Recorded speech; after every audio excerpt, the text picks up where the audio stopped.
오늘이 5월 마지막 날입니다. 5월 31일이고요. 5월 마지막 주일이기도 합니다. 내일이면 벌써 6월이 시작이 됩니다. 이 시간 기간들을 보내면서 시간이 금방금방 지나가게 되는데 저희는 5월 한 달 동안 가정의 달을 맞아서 각자의 자리에서 어떤 의무를 지니고 있는지 함께 살펴보았고요.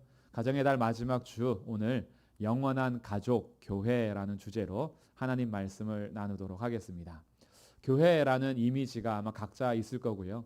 성경에서도 교회에 대해서 가르치는 비유나 이미지들이 몇 가지가 있습니다. 교회라고 하면 어떤 생각이 가장 먼저 드시는지요? 교회다, 교회다 이렇게 할 때 나에게 어떤 떠오르는 이미지가 있을 건데 성경에서는 이 교회에 대한 이미지가 여러 가지가 있습니다. 어떤 이미지는 주의 군사들을 훈련하는 훈련소로서의 이미지가 있어요. 그래서 제자들을 양성하고 주님의 군사로서 나를 모집한 자를 기쁘게 하기 위하여 자기 생활에 얽매이지 않는 그런 군사로서의 훈련소로 우리가 이미지를 갖기도 하고요. 한편으로는 제자로서 가르침을 받아야 하는 학교 같은 이미지가 또한 있기도 합니다. 더 나아가서 이 여러 가지 이미지 중에 어떤 이미지는 예수님이 포도나무요 우리가 가지이기 때문에 교회는 예수님께 붙어 있는, 그래서 붙어서 살아가야 하는 그런 가지로서 열매를 맺는 공동체다라는 것을 우리가 생각하기도 합니다. 또 다른 이미지는 뭐가 있을까요?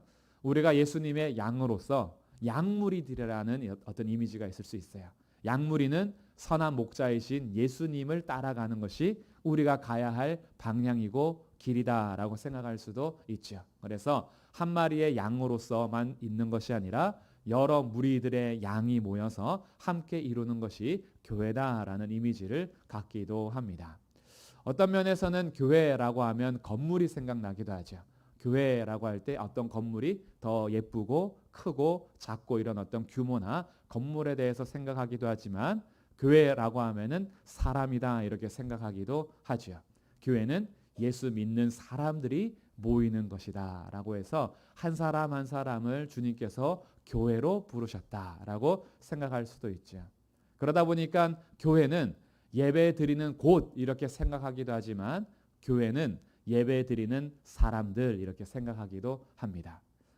우리가 가지고 있는 이미지들이 각각 다를 수는 있겠지만 성경에서는 이 모든 것을 다 표현해 주고 있어요. 그래서 어디에 더 강조점을 두느냐에 따라서 우리가 교회를 더 많이 배워갈 수 있는데 오늘은 이 여러 가지 이미지 중에서 가족으로서의 교회를 살펴보려고 하는 겁니다. 그래서 교회는 영원한 가족이다라고 할 때 교회가 이것만을 얘기하는 건 아니다라는 생각을 가지고 오늘 말씀을 들으셔야 할 것입니다. 그래서 모든 교회는 무조건 가족이다라는 이미지만 갖고 있지 않고요. 오늘은 가정의 달을 맞아서 마지막 주에 교회를 가족으로서 함께 살펴보는 그런 시간이 될 겁니다. 그러면 교회가 어떻게 가족이 되었느냐라는 생각을 먼저 해볼 텐데 교회가 가족이 될 수 있었던 그 근거가 오늘 저희가 읽었던 본문 말씀인 에베소서 2장에서 기록이 됩니다. 에베소서 2장 11절부터는요. 전과 후를 나눠주고 있어요. 어디 전과 후냐 하면 예수님 믿기 전과 예수님 믿은 후의 삶을 표현해 줍니다. 그래서 11절과 12절에서는 그때에 너희는 이랬었다라고 표현하고요. 13절에서는 이제는 이렇게 표현을 합니다. 그럼 예수님 믿기 전에는 어떤 모습이었느냐? 우리 말씀을 함께 보겠습니다. 11절. 그러므로 생각하라. 너희는 그때에, 예수님 믿기 전이에요. 육체로는 이방인이다. 손으로 육체에 행한 할례를 받지 않은 무리라 칭하는 자들로부터 할례를 받은 무리라 칭하는 자들로부터 할례를 받지 않은 무리라 칭함을 받는 자들이라. 쟤네들은 이방인이고 할례도 받지 않은 우리가 상종하지 못할 그런 사람들이야 이렇게 취급을 받았다는 거죠. 그뿐만이 아니라 12절 그때에 너희는 그리스도 바깥에 있었던 자들이다. 이스라엘 나라에서도 상관없는 사람들이었고 약속의 언약에 대해서도 너희하고는 아무런 상관이 없었던 외인이었다. 세상에서는 소망이 없어요. 늘 죽음을 향해서 달려가는 삶이고 내가 무언가를 이루어 가려 해도 우리의 인생은 나락으로 떨어지면서 결국 죽음 앞에서는 아무것도 할 수 없는 소망이 없는 자들이고 어떤 행복을 추구하고 소망을 찾아 살지만 이 땅에서 그것을 찾을 수 없는 하나님 없는 자들이었다. 이것이 이전 삶이에요. 예수님 믿기 전의 삶. 아마 이 에베소 교회 성도들뿐만이 아니라 우리들도 마찬가지죠. 우리도 이방인이었고 유대인으로부터 할례를 받지 않은 무리라고 취급받았던 사람들이요. 그리스도와 상관없었고 하나님의 약속에 대해서도 하나님 나라에 대해서도 전혀 소망이 없던 자들이 우리의 삶이었습니다. 그런데 이제 어떻게 되었느냐? 13절. 이제는 전에 멀리 있던 너희가 그리스도 예수 안에서 그리스도의 피로 가까워졌느니라. 그리스도 바깥에 있었고 상관없는 너희가 그리스도의 피로 가까워졌대요. 예수님의 피 때문에 가까워져서 그 결과 어떻게 되었느냐? 14절. 그는 우리의 화평이신지라 둘로 하나를 만드셨다. 둘로 하나를 만드셨대요. 여기에서 둘은 유대인과 이방인 둘을 말하는 거예요. 유대인과 이방인 둘이 하나가 되었답니다. 그래서 이 둘이 하나가 되어서 15절. 법조문으로 된 계명의 율법을 폐하시고 이 둘로 자기 안에서 예수님 안에서 한 세 사람을 지어 화평하게 하셨답니다. 세 번째 인류가 출현이 된 거예요. 원래는 유대인과 이방인이었어요. 유대인 아니면 이방인 그렇게만 나눠졌는데 한국인 아니면 외국인 뭐 이렇게 나누어졌었는데 이제는 유대인과 이방인이 예수님 안에서 새로운 사람이 되었답니다. 이게 누굴까요? 이게 그리스도인인 거예요. 유대인이었으나 예수님을 믿고 그리스도인이 되었고 이방인이었으나 예수님을 믿고 그리스도인이 되었어요. 이 둘은 원래 원수 관계였으나 예수님 안에서 한 세 사람을 지어 누구에게 나아가느냐? 18절 말씀 우리 같이 읽어보겠습니다. 시작.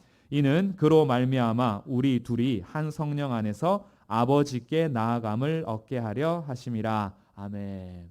이 둘이 한 세 사람 그리스도인이 되어서 아버지 앞으로 가게 되었습니다. 그러니 이제 유대인이든지 이방인이든지 예수님을 믿은 이후에는 모두가 하나님을 아버지라 부를 수 있게 했다라는 거예요. 이것이 가족의 이미지입니다. 그래서 19절 오늘 암송 9절에서는 이제 더 이상 너희는 바깥 사람이 아니다. 외인이 아니요. 나그네도 아니다. 너희는 성도들과 동일한 시민, 하나님 나라 백성으로서의 시민이고 하나님의 권속이다. 가족이 되었다. 이렇게 우리에게 가르쳐주고 있습니다. 교회는 하나님의 가족으로 부름받은 공동체라는 거예요. 그래서 하나님을 아버지라 함께 부르며 오늘 모일 수 있다는 겁니다. 그러면 우리가 살아갈 때요. 유대인과 이방인만 이 막힌 담이 있었는가? 예수님께서는 자기의 피로 이 중간에 막힌 담을 헐어버리셨거든요. 헐어서 이 둘이 원수되었던 것을 하나 되게 하셨는데 유대인과 이방인만 원수로 살진 않습니다. 유대인과 유대인 사이에서도 원수들이 있어요. 바리새인들과 사두개인들은 서로 믿는 바에 대해서 정치적인 날을 세워 서로를 비난하고 담을 세웠던 사람들이고요. 유대인 중에서도 예수님을 믿는 유대인과 예수님을 이단이라고 하는 유대인들이 서로를 향해서 특히 예수님을 믿지 않는 유대인들로부터 예수님을 믿는 유대인들이 박해를 많이 받았죠. 같은 민족이라도. 그럼 이방인들끼리는 서로 하나 돼서 잘 살고 있었느냐? 아니에요. 이방인들끼리도 서로 담을 쌓고 살았어요. 너하고 내가 존재하고 나와 너는 다르고 그래서 그것을 용납할 수 없는 삶을 살았습니다. 우리들은 어떨까요? 한국인과 외국인으로만 나눠줄 수 없죠. 똑같은 한국 사람이라도 우리끼리 나누는 것이 있습니다. 지역적으로 나누죠. 경상도 사람, 전라도 사람. 이 두 사람이 결혼을 하면 집안이 난리가 나죠. 이런 원수 같은 어떤 지역적인 우리의 나눔들.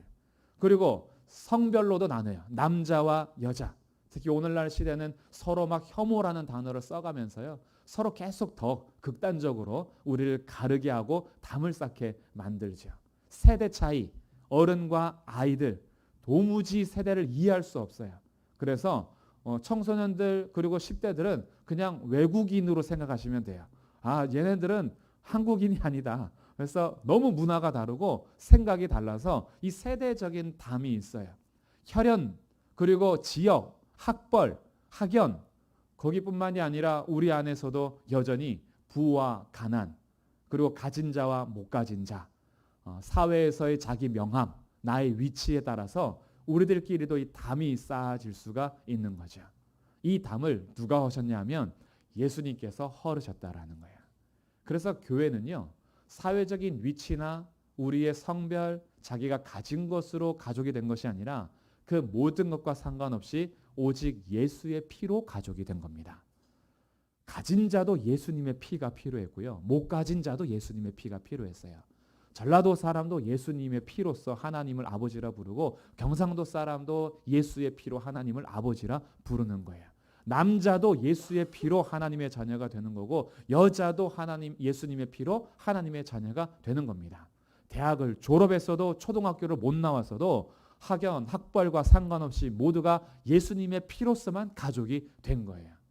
어른이나 어린이나 모두가 다 예수님의 피로서 우리가 한 가족이 된 겁니다. 이것이 우리가 가족이라는 겁니다. 그래서 교회는 영원한 가족으로서 이미지를 가지고 가족으로서의 이 땅에서의 삶이 있다라는 거예요. 우리 가족의 마지막 삶은요, 이미 보장되어 있어요. 예수님의 피로서 하나님을 아버지라 부르는 자들은 천국에서 다시는 죄도 없고 눈물도 없고 미움이나 시기나 죄도 없이 그곳에서 영원토록 즐거워하며 하나님을 예배하면서 살 겁니다. 그것이 우리의 소망이기도 해요. 이렇게 못난 나, 여전히 넘어지고 흔들리지만 결국에는 주님이 나를 붙드셨기 때문에 영원토록 찬송하고 예배할 그날이 우리가 사모하는 소망이 있어요. 주님이 오시면 우리는 완전해질 겁니다. 지금은 서로 화합하지 못해도 그날이 되면 주님이 오시면 우리의 모든 막힌 담은 다 허물어지게 될 거예요. 지금 내가 용납하지 못하는 사람들 주님 오실 그날 모두가 사랑하게 될 겁니다. 우리가 그때에는 완전해질 거예요. 근데 아직 이 땅에 사는 동안에는 그것을 소망하며 살지만 아직 불완전한 자로 살게 되죠. 그래서 오늘은 영원한 가족으로서의 교회가 앞으로 이미 약속하신 그 소망에 대한 이야기보다 영원한 가족으로서 살아가는 교회로서 이 땅에서는 어떻게 살아야 할까? 이 이야기를 함께 나누려고 합니다. 여전히 불완전하고 여전히 용납할 수 없는 나의 옹졸한 마음이 있는 상태에서도 이미 우리를 성령 안에서 한 아버지께 나아갈 수 있게 하신 가족으로서의 교회는 어떻게 이 땅에서 살아야 한단 말인가? 여기에 대해서 오늘 말씀을 나누려고 합니다. 먼저 우리 가족을 생각해도요. 가족이 다 다른 것 같아요. 가족 구성원마다. 예전에는 아들을 더 선호했습니다. 요즘에는 아니죠. 딸을 더 선호합니다. 왜냐하면 딸이 비행기를 태워주거든요. 아들은 안 태워줘요. 아들은 자기만 타고 다녀요. 그래서 딸이 더 중요하다. 그리고 아들은 나중에 크면은 엄마 아빠 별로 생각 안 하더라. 내 딸은 나중에는 엄마에겐 친구처럼 되는 거죠. 같이 시장 보러 다니고 이야기하고 그러면서 이 딸은 엄마에게 너무 소중한 친구와 같은 또 그런 자녀가 돼서 요즘엔 딸을 많이 선호한다 그래요. 똑같은 가족인데도 사실은 선호하는 것이 좀 달라요. 그렇다고 뭐 아들 안 사랑하는 건 아니잖아요. 똑같이 사랑하지만 달라요. 그리고 똑같이 가족을 이루어도요. 가정에 대한 관심이 다릅니다.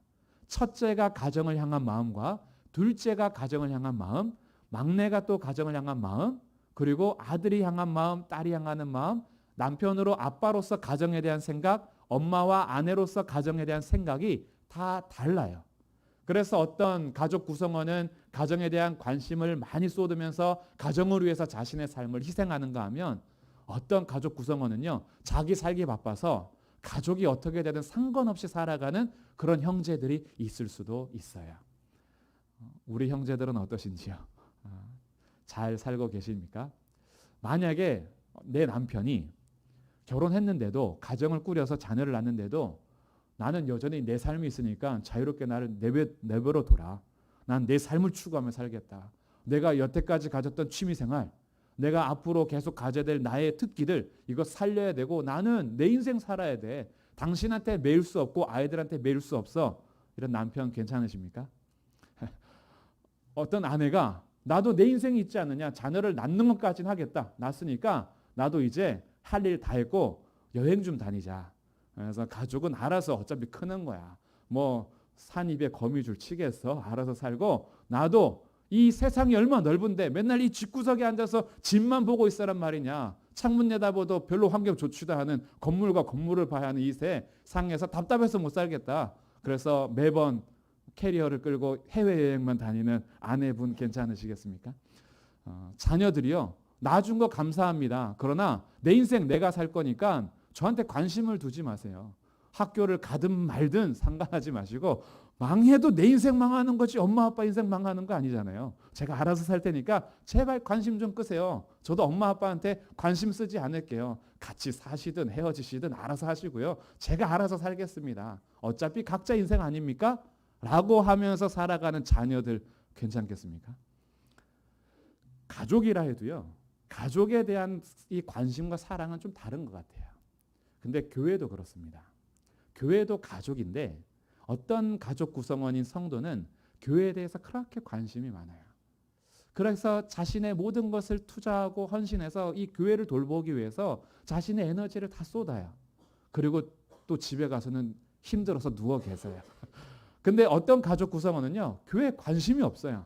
그냥 어차피 자기 인생 아니냐. 그냥 각자 살게 내버려 둬라. 그래서 그냥 내 인생 살기 바빠요. 교회가 어떻게 되든 말든 방역을 했든 말든 무슨 상관이야. 그냥 나만 알아서 잘하면 되지. 그래서 교회가 어떻게 돌아가는지 관심이 없는 가족이 있을 수도 있어요. 그래도 다르지만 그래도 가족은 가족이에요. 왜냐하면 우리의 열심으로 가족이 된 것이 아니라 주님의 피로 가족이 되었기 때문에. 그래서 오늘 제가 바라는 건요. 우리 모두가 가족인 것은 사실이다. 예수님의 피로서 이미 가족된 것은 부인할 수 없는 거다. 이미 출생되었고 태어났어요. 내가 나의 집안을 거절한다라고 해서 그게 내 집안 안 되는 게 아니에요. 내가 이름을 바꿀 수는 있어도 나의 피를 바꿀 수는 없어요. 교회도 마찬가지입니다. 하나님께서 맺어주신 이 가족은요. 예수님의 피로 가족이 되었기 때문에 내가 부인한다고 부인할 수 있는 게 아니에요. 이미 가족이 된 건 사실이에요. 근데 가족이 서로를 돌본다면 얼마나 행복할까? 우리 같이 가정이 있는데 우리 가정은 너무 뿔뿔이에요. 완전 콩가루 집안이라서 각자 살아요. 이렇게 하는 가족이 얼마나 사실은 불행하고 슬픕니까? 근데 우리 교회는 정말 똘똘 뭉치고 서로를 생각하고 우리가 가족으로서 잘 세워지고 있는가? 나는 가족 구성원으로서 우리 교회에 우리 가정에 얼만큼 관심이 있는가? 나는 정말 얼만큼 이 가족을 위해서 에너지를 쏟고 있는가? 혹시 나는 내 인생 따라서 그냥 내가 하고 싶은 대로 살고 캐리어 끌고 다니고 그냥 나의 취미 생활과 나의 생활은 너무 소중한데 영원한 가족으로 맺어진 교회에 대해서는 난 별로 관심을 쏟고 싶지 않다라고 하는 분들이 있다면 오늘 말씀을 통해서요. 우리가 가족으로서 어떻게 살아야 하는지를 다시 한번 생각해 보시면 좋겠고요. 또 너무 가족을 돌보시다가 요즘에 좀 지치신 분들이 있다면 그게 그래도 잘하고 있던 거구나라고 위로와 격려를 좀 받으시기를 바랍니다. 그래서 오늘은 제가 이 땅에서 가족으로서 교회로서 살아가는 5가지 어떻게 살아야 하는지를 나누려고 합니다. 먼저 첫 번째, 이 땅의 교회로서 이 땅의 영원한 가족으로서 살아가는 가족, 교회의 첫 번째 삶은 함께 예배하는 것입니다. 함께 예배하는 것. 이것이 우리에게 중요한 첫 번째 삶이에요. 하나님께서 예수님을 이 땅에 보내주시어 자신의 피로 우리를 가족 삼으신 이유는 하나님께 영광을 돌리기 위함입니다. 그래서 우리의 가족은 분명한 목표가 있어요. 우리의 가족 구성원은 분명한 목적이 있습니다. 우리는 하나님의 영광을 위해서 사는 사람들이에요. 그 하나님의 영광을 돌리는 가장 큰 이벤트, 가장 우리에게 큰 사건, 그리고 이것이 가장 큰 행사, 이것은 하나님 앞에 모여서 예배하는 겁니다. 우리 가족별로도 행사가 있지 않습니까? 어떤 기념일이 되거나 아니면 명절이 되거나 부모님의 생신이 되거나 그러면 가족들이 뿔뿔이 흩어졌다가도 그날만큼은 함께 모이기 위해서 애씁니다. 될 수 있으면 자기 약속 안 잡고 그날에는 함께 모여서 저녁 식사 한 끼라도 하기 위해서 자기의 삶을 그렇게 구별해 놔요. 시간을 들여놓습니다. 영원한 가족으로서 교회의 가장 큰 기념일과 행사는 우리에게 큰 사건, 이 일은 하나님 앞에 예배하는 주일인 거예요. 주일이 우리의 창조를 함께 감사하는 날이고 우리의 구원을 감사하는 기념일이에요. 그래서 이 날은 우리의 가족이 함께 모여 예배하기 위해서 자기의 사사로운 약속을 뒤로 하는 거예요. 왜냐하면 가족으로서 함께 모이는 날이니까. 이게 우리 첫 번째 우리의 마음과 태도여야 한다는 거죠. 이 땅에 사는 동안에 우리가 함께 모여서 예배하기 위하여 가족별로 우리의 가족 행사와 기념일을 위해서 나의 시간을 빼놓는 것처럼 주일마다 하나님 앞에 함께 모여 예배하는 가족이 되기 위해서 나의 삶의 시간표를 정돈하고 우선순위를 바르게 세우는 것. 이것이 첫 번째 이 땅에서 사는 동안에 해야 할 일입니다. 두 번째, 가족으로서 이 땅에서 해야 할 일은 함께 돌보는 일을 하는 거예요. 함께 돌보는 일. 이것은 어떤 의미가 있냐 하면 소수만 돌보면 안 돼요. 원래 집에서도요, 각자의 일을 함께 나누어서 할 때에 서로 이 소수가 지치지 않아요. 집이 쓰레기 더미가 되든 밥이 뭐 있든 없든 상관없이 난 어차피 바깥에서 생활하고 밖에서 더 맛있는 외식을 먹으면 외식하면 되고 집에서는 그냥 잠깐 눈 감고 잤다가 눈 떠서 얼른 나가면 되니까 그렇게 하면은 누군가는요 그 집을 정리하기 위해서 자신의 에너지를 쏟아야 돼요. 너무 힘든 거죠. 초등학교에도요 그걸 나누더라고요. 집에서 해야 할 일을 아빠는 뭐하고 엄마는 뭐하고 너는 뭐하고 이런 걸 나누더라고요. 이게 나누는 숙제들도 있어요. 우리 교회도 마찬가지입니다. 소수가 교회를 돌보면요 그 소수도 언젠간 지쳐요. 우리는 함께 가족이 된 겁니다. 나는 그냥 왔다 가는 사람이고 그냥 나는 손님이지 않아요. 더 이상 외인이 아니고 나그네가 아닙니다. 성도들과 동일한 시민이고 하나님의 가족들이십니다. 가족은 서로 돌보셔야 돼요. 그래서 내가 해야 할 일이 무엇인지 적극적으로 찾는 것이 건강하고 행복한 가정이지 어차피 저 사람들이 다 하니까 난 괜찮아라고 하면 그 사람들은 언젠가 지쳐요. 우리는 몸을 가지고 있으니까. 그래서 우리가 함께 청소하고 식당에서 봉사하고 돌보기 위해서 가꾸고 이런 일들이요. 누구만 정해져 있는 게 아니에요. 이거는 누구 일이야 이렇게 정해져 있는 게 아니에요. 이거는 함께 돌봐야 하는 거예요. 그래서 어디가 뭔가 구멍이 보이고 부족한 것이 보이면 그것을 내가 채우기 위해서 이제는 스스로 할 줄 아셔야 되는 거죠. 함께 돌보기 위해서. 교회를 함께 돌보는 일에 누군가 정말 지칠 수 있겠다. 특히 이제 슬슬 날씨가 더워지는데 더울 때 이 본당 한번 청소하면요 진짜 힘들어요. 2층도 마찬가지고. 식사할 때 요즘에 우리 식사를 못하지만 주방에서 식사하면요 사실은 어떤 음식이 나와도 진짜 감사하면서 먹어야 돼요. 거기에서 진짜 땀 흘리고 힘들잖아요. 또 밥만 딱 차려서 드리는 게 아니라 또 정리해야 되죠. 설거지해야 되죠. 다 하거든요. 근데 이것이 누구만 하는 일이 아니에요. 우리가 같이 해야 되는 일인 거죠. 왜냐하면 우리는 가족이니까. 그래서 혹시 내가 가족으로서 좀 뭔가 적극적으로 일을 하지 못하고 있었다면 그것을 찾는 것이 맞아요. 어린아이 때는 그렇지 않죠. 어린아이는 그저 돌봄만 받으면 돼요. 양육만 받으면 돼요. 그러나 이 어린아이가 어느 정도 크면 자기가 스스로 설거지도 할 줄 알고요. 자기 스스로 밥을 해 먹을 줄도 알아요. 자기 방은 자기가 치울 줄도 알아요. 우리 가족에서도 그렇게 살잖아요. 교회도 마찬가지입니다. 언제까지나 어린아이로 계시다면 그냥 돌봄만 받으시면 되는데 우리는 언제까지나 어린아이로만 계시면 안 돼요. 가족은 함께 돌보는 겁니다. 그리고 함께 양육하는 거예요. 자녀들을 누군가만 양육하는 것이 아니라 모두가 함께 우리 다음 세대들을 양육하는 겁니다. 이것은 누구만의 특정한 일이 아니에요. 우리 자녀들이 잘 양육되기 위해서 어차피 내 사람 아니고 내 자녀들 아니고 다 뭐 다른 남의 집 자녀들이니까 알아서 크든지 말든지 그러시면 안 돼요. 왜냐하면 우리는 가족이기 때문에. 나와 성이 다르고 나와 피 한 방울 섞이지 않았어도 예수의 피로 가족이 된 다음 세대들은 내 자녀인 거예요. 그래서 함께 돌본다라고 할 때에는 교회를 같이 돌볼 뿐 아니라 다음 세대들을 양육하고 키우는 일에 우리가 더 열심을 내서 서로의 자리를 메워줘야 하는 것. 이것이 두 번째 일입니다. 세 번째, 이 땅에 사는 동안의 가족으로서의 삶은 함께 모으고 함께 나누는 일에 동참해 주셔야 돼요. 함께 모으고 함께 나누는 삶. 이것을 조금 더 직접적으로 말씀드린다면 재정에 대해서도 관심을 가지셔야 돼요. 어린 아이 때는요. 가정이 힘들다 어렵다 이런 거 아이들한테 말 안 합니다. 그냥 엄마 아빠가 힘든 모습을 안 보여주기 위해서 집을 끌어가요. 어떻게 해서든지. 근데 자녀들이 어느 정도 자라면 얘기합니다. 그리고 얘기하는 게 맞아요. 우리 집안에서 한 달 수입은 100만 원이다. 근데 너가 쓰는 게 50만 원이야. 이렇게 나눌 줄 알아야 돼요. 그 100만 원인데 우리 집에서 이 수입이 100만 원이면 그러면 100만 원 안에서 쓰는 것이 그게 맞아. 근데 우리의 지출은 200만 원이다 매달. 그러니 1년이 지나면 우리 집에는 늘 빚이 1200만 원이 있는 거야. 이것이 계산될 수 있는 나이가 되면 재정에 대해서도 나눌 수 있어야 되는 거죠. 허리띠를 졸라맬 때는 우리 함께 졸라매자. 너가 갖고 싶고 하고 싶은 거 다 하지 말고 함께 허리띠를 졸라매자. 그리고 우리 함께 모으고 함께 나누는 일에 동참하자라는 것이 가정에서도 가정 경제를 건강하게 지키는 거라면 교회도 마찬가지예요. 교회는 규모가 좀 더 커요. 우리의 가족보다. 여기는 대가족이에요. 그 대가족이 함께 모였을 때에도 물질이 필요합니다. 천국에 가서는 더 이상 필요 없어요. 거기에는 물질로 우린 살질 않아요. 그러나 이 땅에서 사는 동안에는 물질이 필요해요.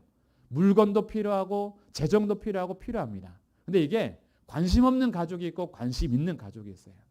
관심을 서로 가질 때 가족이 건강하게 수입과 지출을 계산할 수가 있어요. 우리가 과소비하는 건 없는가? 우리 교회가 혹시 수입은 이만큼인데 우리가 너무 좀 막 쓰는 건 없는가? 서로 돌볼 줄 알아야죠. 그래서 재직들 분께서는 우리가 함께 재직회를 통해서 3개월마다 한 번씩 분기별로 재정이 어떻게 우리가 쓰여지고 있고 어떻게 수입이 되는지 관심을 갖는 거예요. 이게 돈에 대해서 관심을 갖자는 게 아니에요. 돈이 필요하기 때문에 가족을 돌보는 일에는 우리가 함께 하는 것이 맞아요. 그래서 이건 누구만의 일이 아니에요. 누구만 맡아서 하는 일이 아닌 거예요. 우리는 가족이기 때문에. 그래서 이것을 어떻게 모을까? 그리고 이것을 어떻게 나눌까? 어떻게 사용할까?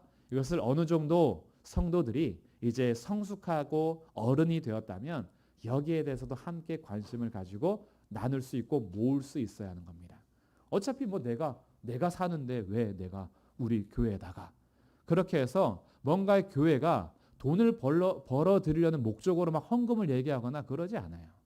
우리가 함께 어떻게 사용하고 어떤 선한 사업에 힘쓸까? 선교회지는 어떻게 할까? 우리 성도들 그리고 다음 세대를 양육할 때는 어떻게 사용할까? 이러고 건물을 유지할 때는 어느 정도의 비용이 필요할까? 라는 것들을 하기 위해서 가족을 돌보는 일에 쓰는 것이지 누군가가 자기 배 채우고 자기 소수가 많은 사람들의 돈을 모아서 소수가 그것을 독식하기 위해서 얘기하는 건 아니잖아요.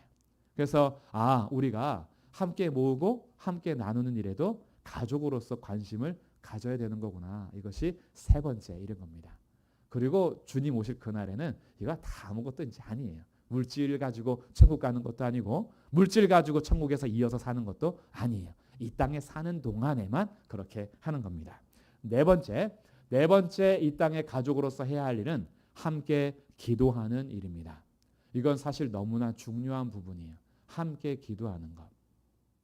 가족으로서 우리는 특별히 육체적인 가족이 아니라 영적인 가족이에요. 영적인 가족은요, 서로 우리의 힘이 한계가 있다라는 것을 인정해야 됩니다. 우리는 우리의 힘으로 사랑하는 것도 한계가 있고요. 우리의 힘으로 돌보는 것도 한계가 있어요. 우리의 힘으로 양육하는 것도 한계가 있어요. 그러나 한계가 없으신 분이 계세요. 우리를 자녀 삼아 주신 하나님 아버지는 무한하시고 전능하시고 전지하신 분이세요. 그래서 교회는요, 사람의 힘으로 이끌어가는 것이 아니에요. 교회인 가족은 하나님 앞에 기도함으로 세워지는 공동체인 겁니다. 기도가요, 아무것도 아닌 게 아니에요. 기도는요, 나의 힘이 정말 부딪히고 한계에 이르렀을 때 그 기도의 자리에서는 나의 힘이 아니라 하나님의 능력을 경험하는 자리가 됩니다. 이 세상을 살아갈 때 내 힘으로 책임지고 살아가려고 하면은 한계에 부딪혔을 때 우리는 낙심하게 될 거예요. 거기에서 도무지 어떻게 일어나야 될지 모를 거예요. 그런데 기도하면요, 위로부터 공급하시는 능력이 임합니다. 이건 하나님의 약속이에요. 하나님께서 기도하라 명하셨고 기도하면 하나님께서 도우리라 하셨고요. 기도하는 자에게 날마다 공급하시는 하나님의 은혜와 평강과 능력이 있습니다. 기도의 자리에 그래서 계셔야 돼요. 나의 힘으로 사랑하고 도와주는 건 한계가 있습니다. 그러나 내가 가족을 위해서 기도할 때요, 하나님께서 나의 가족 구성원인 성도들을 돌보세요. 내가 한 건 별로 없는 것 같은데 아버지 앞에 구했을 뿐인데 우리 아버지께서 그 성도를 도우십니다. 성도가 아플 때, 힘들 때, 낙심되고 어려울 때 내가 도와줄 수 있는 건 한계가 있어요. 약을 만들어서 줄 수도 없고 내가 뭔가 이렇게 뭐 할 수 있는 게 없어요. 그런데 기도하면 하나님이 하십니다. 이것을 믿으시기를 바랍니다. 우리가 할 때는요, 한계가 있고 제한이 있지만 하나님께 기도하면 하나님이 일하십니다. 기도하지 않는 자에게는 우연이고 기도하지 않으면 시간이 해결해 준 거지만 기도하는 자들은요, 하나님의 은혜와 능력을 경험하게 됩니다. 그래서 기도하셔야 돼요. 근데 각자 기도하는 것뿐만이 아니라 함께 기도하셔야 돼요. 얼마나 피곤합니까? 지치고 상하는 시대를 살아요. 우리의 에너지를 다 소비해야 되는 그런 세상에서 정말 열심히 사십니다. 그래서 힘들고 피곤해서 함께 기도할 수 없다라고 생각하시잖아요. 아니에요. 그래서 계속 더 힘든 거예요. 함께 기도하면요, 나의 힘을 뛰어넘는 하나님의 능력이 공급이 됩니다. 이것을 경험하시기를 주님의 이름으로 축복합니다. 이 불을 뗄 때도요, 우리가 이 불을 함께 모여서 장작불을 떼면 불이 커져요. 그런데 그 장작불로부터 내가 나오면요, 언젠가 이 불꽃이 사그러져요. 그러다가 내가 불이 꺼져버린 그냥 그 수처럼 돼버렸을 때 다시 기도의 자리에 오는 것이 사실은 힘들어요. 근데 그 싸움을 싸우셔야 돼요. 와서 이 불이 옮겨 붙기까지는 시간이 걸릴 수 있어요. 밖에 나가서 너무 꺼져버린 지 오래됐고 젖어버렸거든요. 그래서 내가 다시 불 장작더미에서 타오르기까지는 시간이 오래 걸릴 수 있는데 그게 힘들어서 기도의 자리에 가도 불이 안 붙더라, 기도 못하겠더라 라고 해서 다시 나가버리면 계속 꺼진 상태를 살지만 장작더미에 계속 계시면 언젠가는 불을 옮겨줍니다. 그것은 그리고 내 힘으로 살지 않고 주님 공급하시는 힘으로 삽니다. 우리 가족의 능력이 여기서 나오는 거예요. 성도들의 가족으로서의 원동력이 여기에 있는 겁니다. 우리는 우리의 힘으로 가족을 세우는 것이 아니라 하나님 공급하시는 힘으로 그렇게 세워가는 겁니다. 그래서 교회는요, 우리의 계산이나 우리의 능력이나 우리의 계획에 따라서 진행해 나갈 수 없는 곳이 바로 우리 가족인 교회인 거죠. 하나님 앞에 함께 기도합시다. 그리고 기도하면서 우리 가족을 서로 세워줍시다. 그래서 힘들고 어렵고 지치는 그곳에 하나님께서 때로는 병도 고쳐주시고 정말 지친 마음에 하나님께서 새 힘을 허락하여 주시고 정말 내 힘으로 할 수 없는 그 자리에서 다시 일어날 수 있도록 주님이 일하시도록 우리 함께 기도하는 일을 또 우리가 다하여서 우리가 네 번째 이 땅에서 사는 동안에 해야 할 일, 함께 기도하는 것, 그 일에 적극적으로 동참해 주시기를 주님의 이름으로 축복합니다. 마지막 다섯 번째는 이 땅에서 사는 동안에 서로 세워주는 일을 해야 합니다. 서로 세워주는 일. 주님이 오실 때는요, 우린 다 장성한 분량에 이를 겁니다. 거기에서는 완전해질 거고 완성될 거예요. 그러다 이 땅에 사는 동안에는 아직 자라나야 돼요. 자라날 때요, 가족들이 나의 형이나 누나나 언니, 오빠, 동생이 자라면요, 가족도 같이 기뻐요. 잘 됐다. 정말 그곳에서 정말 잘 됐다. 박수 쳐주고 좋아합니다. 근데 교회 안에서도 그렇게 하셔야 돼요. 어떤 성도가 잘 됐을 때 배 아파하시면 안 돼요. 잘 나가고 있는데 뒤에 가가지고 조심해라, 넘어진다. 너 그렇게 계속 잘 나가는 거 히히닥거리다가 언젠가 눈물 쏟는 날이 있을 거야. 너 조심해야 돼. 라고 막 기뻐하고 같이 축하해 줄 때 막 재를 뿌려요. 그렇게 안 하셔도 돼요. 정말 그 성도가 기쁜 일이 있을 때는 마음껏 기뻐할 수 있도록 해주셔도 돼요. 그리고 슬플 때는 같이 기도하면 되잖아요. 굳이 그거를 먼저부터 초를 치실 이유가 없어요. 자라나는 새싹들을 밟아버려요. 너 지금은 그렇게 불붙어서 막 기쁘지? 야, 그럴 때 있었어 나도. 원래 초신자 때는 그러는 거야. 근데 시간이 지나면 언젠간 다 그냥 냉랭해져. 너도 두고 봐. 그렇게 서로 밟을 필요가 없어요. 서로 세워주는 거예요. 누구를 더 시간을 들여서 돌봐야 할까요?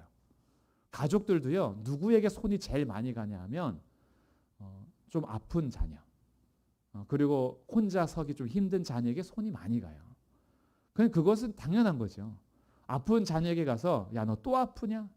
올해만 감기가 지금 10번째야. 아직도 콧물을 질질 흘리고 차라리 죽어라. 이렇게 하지 않아요.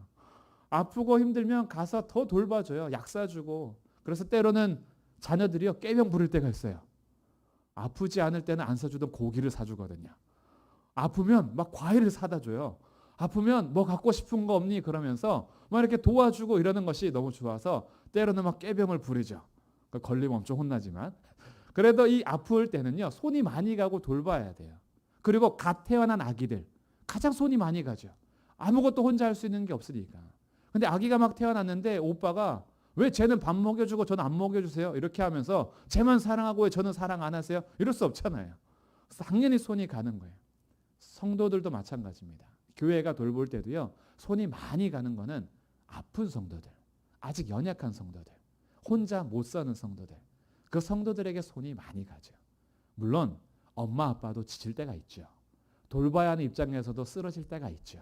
그래서 우리는 서로 세워주는 것이 필요한 거예요. 우리는 서로 짓밟기 위해서 모인 게 아니에요. 서로 돌보고 세우기 위해서 모인 거예요. 부족하고 연약한 게 보이면 그거 비난하는 게 아니에요.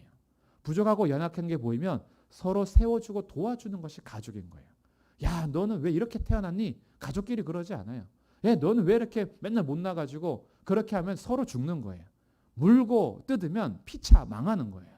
그런데 서로 연약하고 부족할 때는 챙겨주고 돌봐주는 거예요.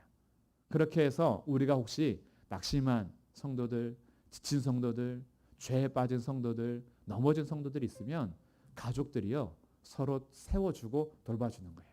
그래서 우리 다음 세대들도 잘 세워주고 우리 서로 순별로도 잘 세워주고 그렇게 해서 우리가 그리스도 안에서 잘 자랄 수 있도록 세워줘야 하는 것이 이 땅에서 해야 될 5번째 의무가 되겠습니다.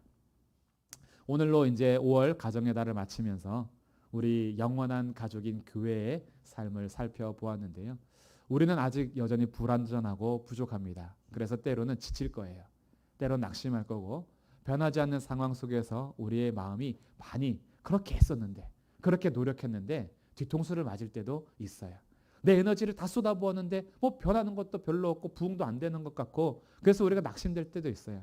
그러나 우리에겐 소망이 있습니다. 주님이 우리 아버지가 되세요. 주님이 그 피로 우리를 가족 삼아 주셨어요. 성령께서 우리를 하나 되게 하셔서 아버지 앞에 설 수 있도록 하셨어요. 그래서 지금은 깨지고 부족하고 연약하고 상해도요. 우리를 가족으로 부르신 하나님께서 주님 오실 그날 우리를 완전하게 다시 세우실 겁니다. 여기서만 아직 부족한 거예요. 그러니 여기에서 이 땅에서 사는 동안에 우리 서로 붙잡아주면서 함께 예배하고 함께 기도하고 함께 돌봐주며 함께 나누고 함께 모으고 서로 세워주면서 우리 교회가 더 아름답게 잘 세워가는 가족이 되기를 주님의 이름으로 축복합니다. 아멘. 기도하겠습니다. 하나님 아버지 은혜 감사합니다. 오늘도 우리를 예수 그리스도의 피로 하나 되게 하셔서 아버지 앞에 나아갈 수 있도록 하신 놀라운 은혜의 복음 앞에 감사하면서 이 땅에서 가족으로서 우리가 어떻게 살아야 할지 살펴보았습니다. 여전히 우리 부족하고 연약하고 불완전해서 서로가 서로에게 상처가 될 때도 많이 있으나 우리가 함께 모여서 예배함으로 하나님 앞에 영광을 돌리고 부족하고 어려울 때마다 함께 기도하면서 이 모든 일들을 잘 세워갈 수 있도록 은혜를 베풀어 주옵소서. 내가 돌봐야 할 일은 무엇인지, 더 섬길 것은 무엇인지, 함께 세워가야 할 것은 무엇인지 살펴보면서 가족으로서 우리가 잘 성장하는 귀한 은혜가 있도록 주님께서 인도하여 주옵소서. 예수 그리스도의 이름으로 기도합니다. 아멘.